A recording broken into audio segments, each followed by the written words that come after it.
Bab 7 tentang manajemen kecemasan dan keterampilan olahraga. Stres, arousal, dan kecemasan merupakan tiga istilah yang sering digunakan secara saling tukar-menukar. Padahal ketiga istilah tersebut mempunyai arti dan makna berbeda.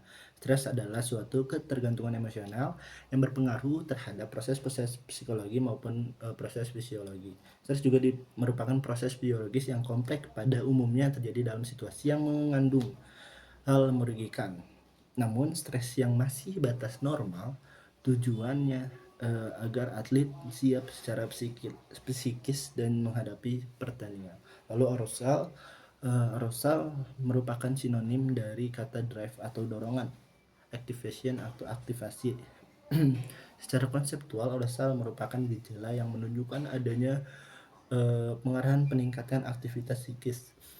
Arousal juga merupakan suatu istilah yang menunjukkan peningkatan aktivitas syaraf simpatis, sedangkan kecemasan merupakan reaksi situasional terhadap berbagai rangsangan stres. Apabila ketegangan-ketegangan yang dimiliki atlet berlebihan, maka atlet akan mengalami kecemasan. Sedangkan pengertian lainnya bahwa kecemasan ialah ketegangan mental yang bisa disertai dengan gangguan tubuh yang menyebabkan individu yang bersangkutan merasa tidak berdaya dan mengalami kelelahan karena senantiasa harus berada dalam waspada terhadap ancaman.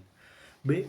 Ada jenis dan sumber kecemasan. Yang pertama, satu, jenis kecemasan yaitu kecemasan yang menjadi seseorang terbagi menjadi dua, yaitu kecemasan bawaan dan juga kecemasan kondisional. Kecemasan bawaan disebut juga kecemasan sebagai sifat atau trait, masuk sifat cemas yang telah melekat ada dalam dirinya seseorang merupakan sifat pembawaan orang tersebut.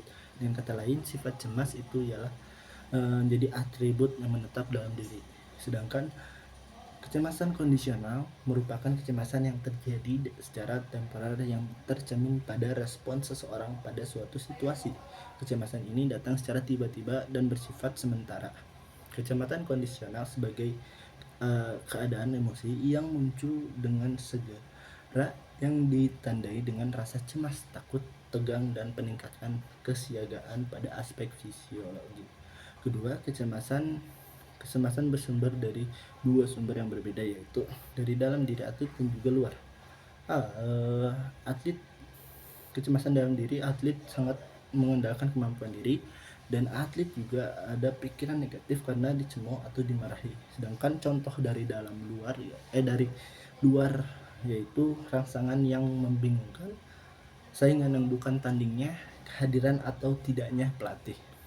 Terus ada gejala terjadinya kecemasan. Pada umumnya gejala kecemasan dapat dilihat dari dua aspek, yakni gejala fisik dan juga gejala psikis. Adanya berikut gejala fisik yaitu adanya perubahan dari tingkah laku dan terjadi kontraksi otot-otot setempat. Yang selanjutnya, sedangkan secara psikis adanya gangguan pada kontraksi, perubahan emosi, dan terakhir tidak adanya motivasi. Selanjutnya ada 4 teknik yang bisa dilakukan pelatih untuk mengendalikan kecemasan atlet, yaitu melakukan teknik intervasi. Adapun modelnya yaitu pemusatan perhatian, pengaturan pernapasan, dan latihan relaksi otot secara progresif. Yang kedua, teknik mencari sumber ketegangan, yaitu teknik pembiasaan dan juga teknik-teknik khusus. Dan yang ketiga, ada manajemen kognitif.